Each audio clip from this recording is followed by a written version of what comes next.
Alrighty guys, welcome to another lab. You guys can go ahead and have your paper and ink analysis document open in Notability, and then we can kind of go through it all together. I'll do my best to be as detailed as I can so that you have enough information to answer all of those questions on that document there. So let's go ahead and get started. So for part one, we're going to do the paper examination. And so I've got my paper samples labeled A through E here, A, B, C, D, E. So for number 2, we're going to observe each paper type and then record our observations of each paper at the bottom of this page. So starting with 1, the color is white, and it's pretty just white.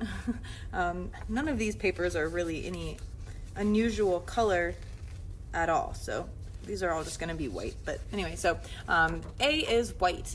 It is pretty dull. It's not too shiny. It's matte, so I would say it's dull.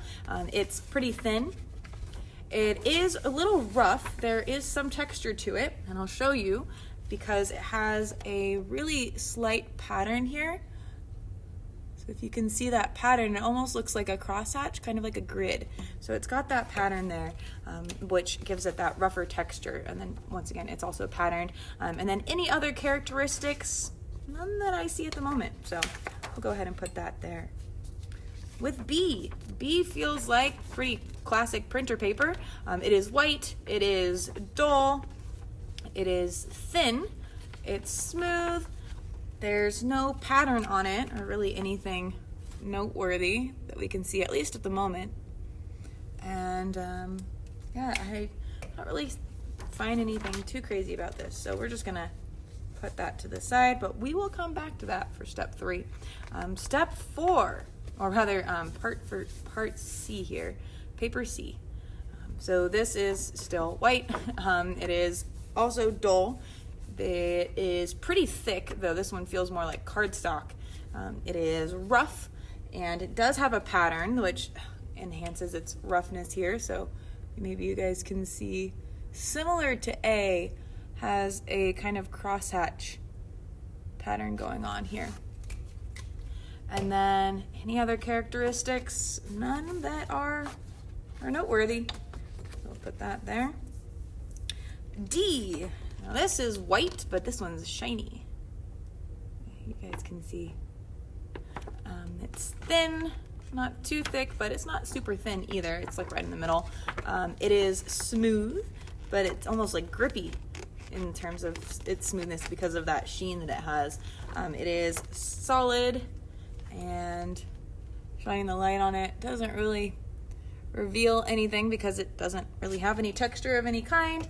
Once again, I think it's that sheen that gives it those characteristics, and that's kind of it. Nothing more noteworthy about that.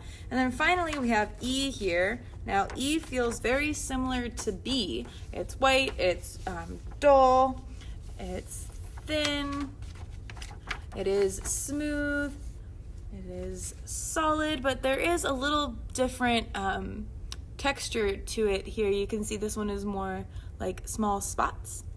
And then any other characteristics to it? Well, you kind of saw a little bit here, but we're gonna save that till step 3. So those are all of those pieces of paper, just kind of genuinely described for step 2. So now we're gonna go back through each of them for step 3. We're gonna hold it up to a light and record our observations here.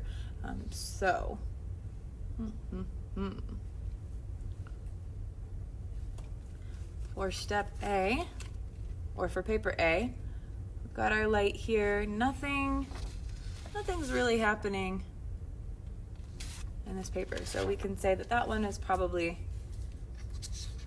going to be good here. So let's see B. B's got a watermark hidden right at the top here. And then looks like that's the only watermark on the paper. So that's B. C, held up to the light. Well, it's a lot thicker paper, so the light is diffused much more, but nothing that is technically revealed by the light. D is that shiny one, and I also don't see anything under the light here. And then finally, E, we've got somewhere here we go, another watermark, classic crest. Perfect. So those are all of those different papers under light, and you could see that B and E both had watermarks, and you could see those even without the light, just not as clearly. So this is E. There you go. You can kind of see the watermark, and then this is B, and that watermark was right at the top there. So that's that. Okay, for 4, observe the papers under ultraviolet light. Okay, we can do that.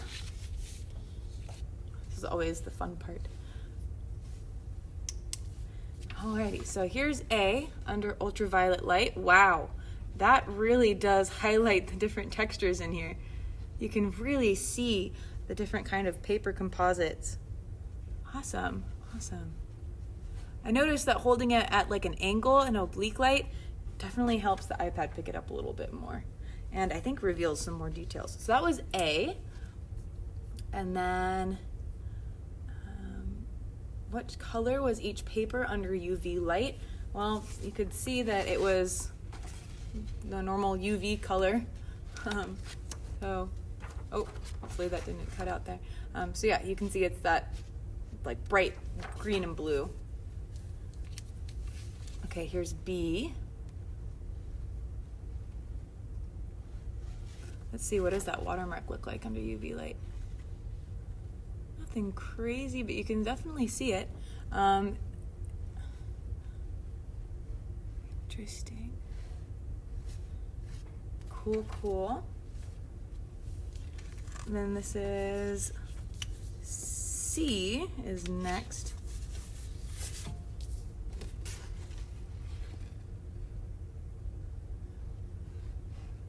So still the same color. I don't think any of these have really changed color under UV light here, but you can see once again that texture so clearly.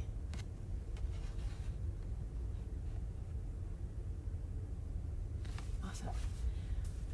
And then here's D.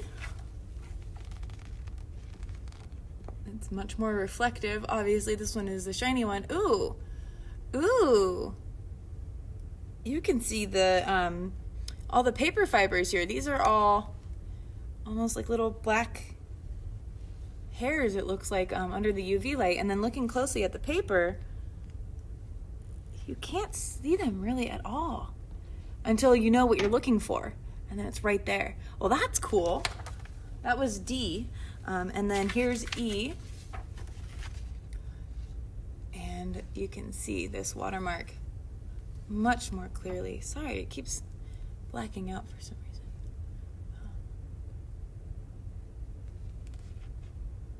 But yeah, the color is the same under the UV light. They're all just that kind of bluish yellow green color. Well, I guess it is different than just the UV light on the black, but yeah, they're all kind of the same color here. Okay, so that's that one. Going into 5.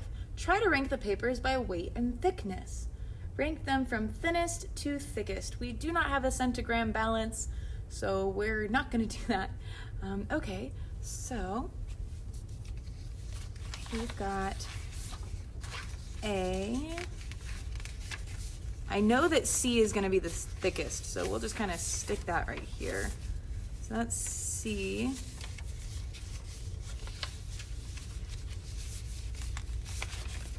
D feels pretty thick as well.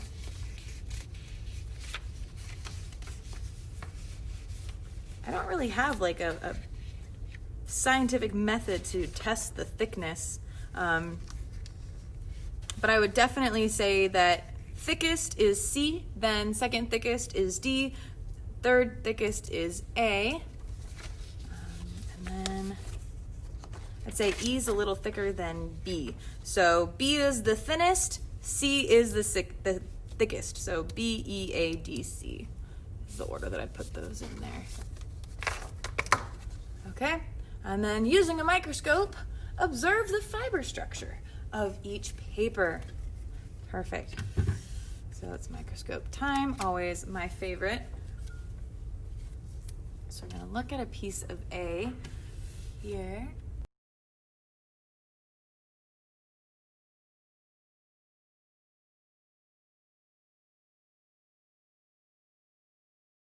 Here's B.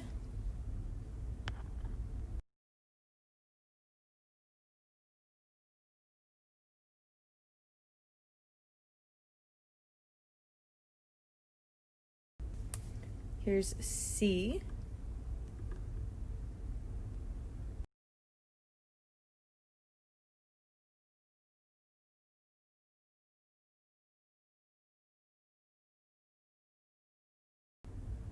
It's D.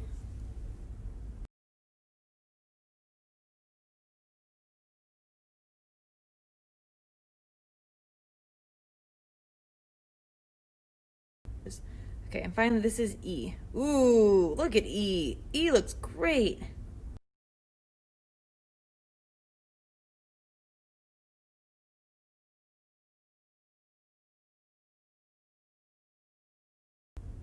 Okay, so this is E. So now let's go ahead and jump into our chromatography. And this is where it gets really cool. Not that analyzing paper isn't really cool, but I think that you'll find that this is a little bit more interesting. So let me go ahead and get that ready. So we've got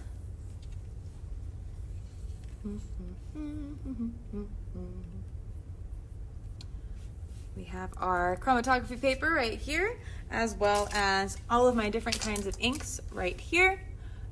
I had to scour the globe for different kinds of inks that would work well. The first round that I did, nothing happened because all of the inks that I had were too permanent. They weren't actually water soluble. So that's why we practice these labs before I have my students do them, because otherwise that would have been really bad.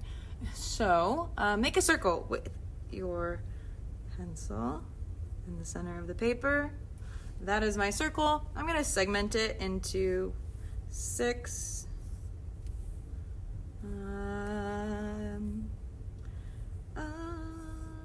Just so that, well, that'll give me a general idea where to place each of my dots. Okay, so A is going to go right here, and I'm going to label it. This one is A. Let's find B. Oh, one of these has a bottom part that I'm going to use.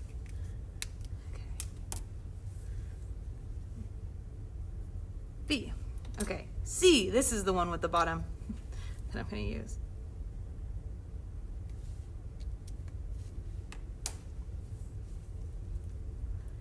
That one is C.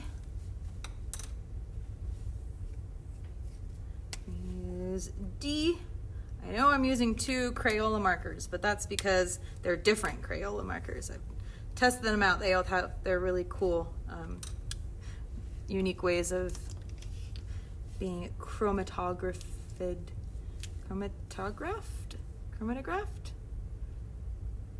Either way, they look really cool. Here's E. Okay, well, E's gonna have a little friend accompanying them. I wonder if I can erase it. No. And then finally, F is gonna be right here. This is my F. Give you guys a nice close look here. Okay, now what we're gonna do is we're going to drop a few drops of water into the center. So I've got my fancy little micro pipette here, and then we're just gonna drop some drops in the center. I'm just gonna let it hang out and do its thing.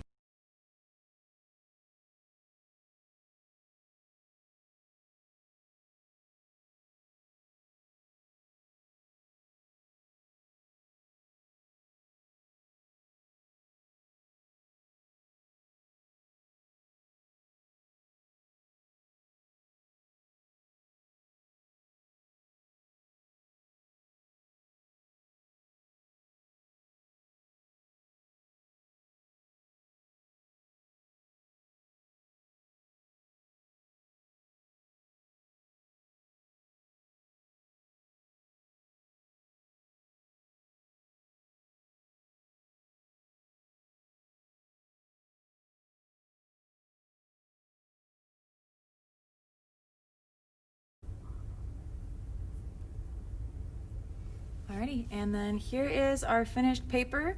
Let me just explain what happened here because yeah, there's a lot going on here. So we're gonna start with A.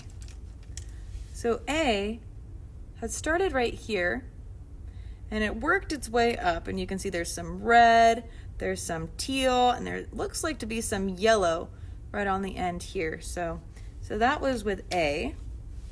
Then B here just kind of spread up here, but there weren't too many different pigments in there. It was mostly like a bluish purple, though there's a little yellow that I can see there. C did something crazy. C went this way with the flow of the water. So this one right here is C. So you can see it's like purple, and then we've got some really beautiful like yellowish pink, almost like a peach, and then a really beautiful dark like purple right at the tip, and then it goes into teal. So that was that one.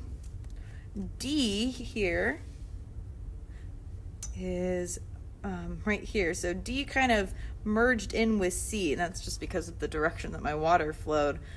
So D went up to this black dot here, and then it spread into a little bit of red, and then some more teal, and then a nice dark blue at the end.